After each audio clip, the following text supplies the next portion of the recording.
Stephen Curry wants out, and the Warriors are in absolute panic. The Lakers have suddenly become the center of an NBA earthquake, with one blockbuster move threatening to turn the entire league upside down. I would be lying if I said that there isn't been some conversations in the league. Would LeBron at some point this year revisit that? Because you remember last year at the trade deadline, the Warriors called. But I just want to say a couple things. First off, any trade that the Warriors make is going to be complicated. They have only $500,000 that they're allowed to spend more in this season. It's first, second apron stuff. I know it's boring. Any trade that they make, they really can't take on more money. Guess what? The Lakers are not allowed to take on any money because they're in the first apron. So it's possible if LeBron wanted it. Also, LeBron has a no trade clause. Also, the Lakers don't own their first round pick. It goes unprotected to the Atlanta Hawks, who they're playing tonight. The Hawks, I think, are going to try extra hard to beat them. So I would just say that twice in the last 10 months, LeBron has had an opportunity to leave the Lakers. One, at the trade deadline last year when the Warriors called, the Lakers went to LeBron and said, "Do you seriously want to get traded?" He said, "No." Last summer, he became a free agent. He re-signed with the Lakers. I understand what you're saying, Wilbon, that you don't think that the Lakers are going anywhere this year, but LeBron has repeatedly made it clear he wants to be a Laker. And if that's the case, he's got a no-trade clause. There's nothing really to talk about. But that doesn't mean the door is truly closed. Because behind LeBron's decision lies a much bigger question, one that could completely reshape Golden State's future. There's some wild cards. The Hawks are one of those teams that have flexibility, and they don't have extendable guys. Basically, CJ is on expiring. But, of course, the big one's going to be Golden State.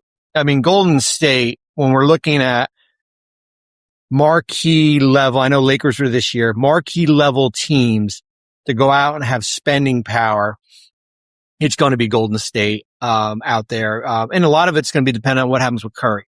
You know, the Curry, hey, listen, if Curry extends for that number, which is a whopper, I think it's like 2 for 135, 136, something like that.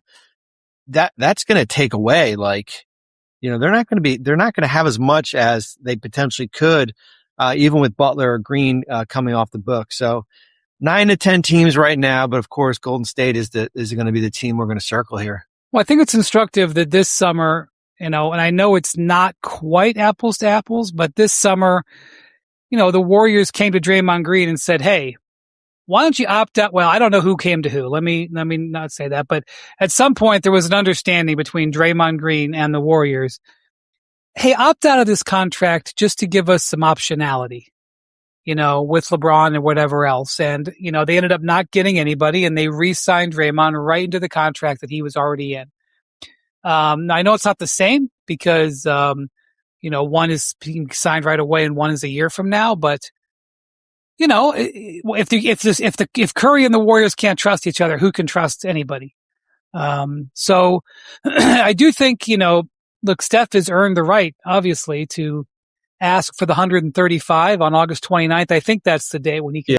Yeah. If Steph Curry is willing not to extend, Bobby, and if the Warriors don't do a new deal for Brandon Podziemski, and look, I'm not saying that either makes sense. I mean, if Steph wants to extend, you're going to give it to him, and maybe you'd rather sign Podziemski now as opposed to next year.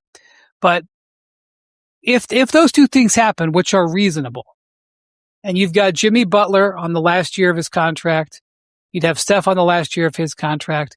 Kristaps Porzingis is only guaranteed $3 million next year of the $20 million that he signed for. He has a player option, but just $3 million guaranteed. Al Horford has a player option. I'm not sure how much of that's guaranteed. 7-1. The whole thing's guaranteed? Yeah. Okay. Draymond last year, his deal. Right. Draymond last year, his deal. What are we talking about in possible cap space for the Warriors? Well, I mean, you've got $39 million in salary, caps at 174. You got to, yeah, I mean, look, it could be, it could be a monster. It could be $100 million. It could be a monster number. I mean, it really can be, especially if you take Porzingis off. Yeah. So, all right. That's sort of the broad top, landscape. One of the other things that you are tracking here, Bobby, is the players who can make all NBA or win MVP or defensive player of the year this upcoming year and become super max eligible. One of those guys that I thought was going to be on the list was Victor Wembanyama, but he has passed on the Supermax. So Wemby will still care about the 65-game limit, although there's no financial incentive. He'll still care about awards. I can promise you that.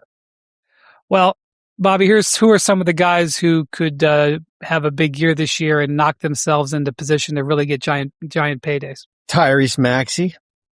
Ho ho! What happens down in Philadelphia, right? A little bit different now with the LeBron and there you go, Tim, and Jaylen Brown on that roster. He's certainly one. 4 for 301, I believe, would be the number for him. Yeah, how about that? I mean, these numbers, we are not far away from $100 million a year for somebody. I mean, the Jokic numbers, if Jokic does that deal, he'll make $730 million in his career. Yeah. We're also not far away from the first $1 billion player, like career. No, well, I thought it was going to be Luka. I did too. And then I thought it was going to be Wemby. Stephen Curry wants out, and suddenly the Warriors have a serious problem. Now, to be clear, there is no confirmed report that Curry has demanded a trade, but that doesn't make the situation any less explosive, because Golden State is approaching a massive decision. Curry could become eligible for a new extension worth roughly $136 million over 2 years. And the question isn't simply whether the Warriors can afford him. The question is whether they can build a championship team around him. Because if Curry signs that deal, Golden State is committing enormous money to a 38-year-old superstar. If he doesn't, the Warriors could suddenly have the flexibility to reshape the roster. And that is where things get crazy. But this story becomes even more dangerous when you bring one name into it: LeBron James. Remember, the Warriors already called about LeBron at last year's trade deadline. The Lakers went directly to LeBron and asked if he actually wanted to leave. He said no. Then came free agency. LeBron had another opportunity to leave Los Angeles. Again, he stayed. That tells us something important. LeBron has repeatedly made it clear that he wants to be a Laker, and he has a no-trade clause. So if LeBron doesn't want to leave, there is essentially nothing the Lakers can do.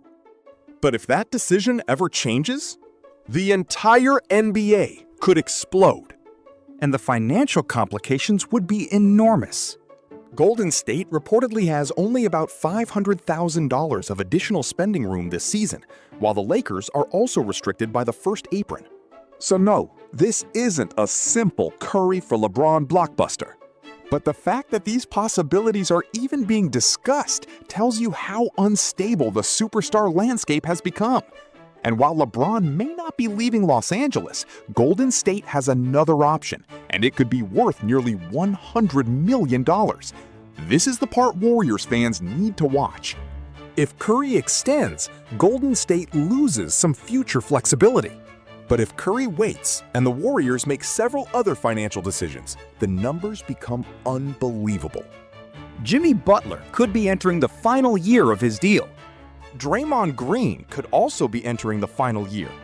Kristaps Porzingis could have only around $3 million guaranteed on a roughly $20 million player option situation.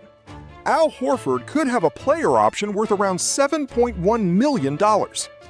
And suddenly, Golden State could have roughly $39 million committed against a projected $174 million salary cap. That creates a theoretical path toward nearly $100 million in spending power. Think about that. A team built around Steph Curry could potentially enter an offseason with enough flexibility to completely transform its roster. That isn't panic. That's a final weapon. But there is one massive question standing in the way. Does Curry trust Golden State enough to wait?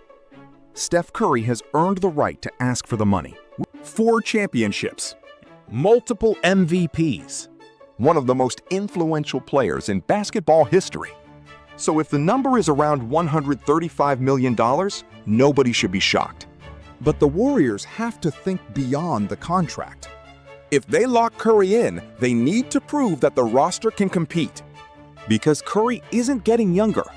At 38, every championship opportunity becomes more valuable. And if Golden State can't surround him with enough talent, that massive extension could eventually become a symbol of what went wrong. That's why August 29 matters. It could be the beginning of a decision that shapes the Warriors for years. And while Golden State is fighting over Curry's future, the rest of the NBA is preparing for an even bigger financial explosion. Tyrese Maxey could be looking at a deal around $143 million over 3 years. And now, his situation becomes even more fascinating with LeBron James and Jaylen Brown around him in Philadelphia. Victor Wembanyama has already passed on the Supermax opportunity, but he will still care about awards and the 65-game threshold. Then there's Nikola Jokic. Future contract projections could eventually push his career earnings toward roughly $730 million. And that brings us to the truly insane possibility. The NBA may not be far away from its first player to reach $1 billion in career earnings. Luka Doncic was once viewed as a potential first candidate. Now, Wembanyama is entering that conversation. And with superstar contracts exploding, the next NBA era could make today's massive contracts look ordinary. And that's why the Curry situation is bigger than one contract. It could be the opening move in the NBA's next financial arms race. So no, Steph Curry hasn't officially demanded a trade. But the pressure is real. Golden State has a choice. Pay Curry roughly $136 million, preserve the relationship, and bet everything on one final championship window. Or hesitate and risk watching the greatest era in franchise history slowly fall apart. Because Curry doesn't need to prove anything. The Warriors do. They have to prove they can still build a contender around him. And if they can't, then the nightmare scenario becomes possible. Curry isn't necessarily asking to leave. He may simply be waiting to see whether Golden State gives him a reason to stay. And if the Warriors get this decision wrong, the collapse could be much bigger than anyone expects. If you were Steph Curry, would you sign the extension or force Golden State to prove they are still serious about winning? Thank you for watching Sport Current. Don't forget to subscribe, hit the like button, and share this video to support the channel. Turn on notifications so you never miss the latest NFL and WNBA news, breaking stories, game updates, trades, and the biggest moments in American sports. Stay tuned for more updates, and we'll see you in the next video right here on Sport Current.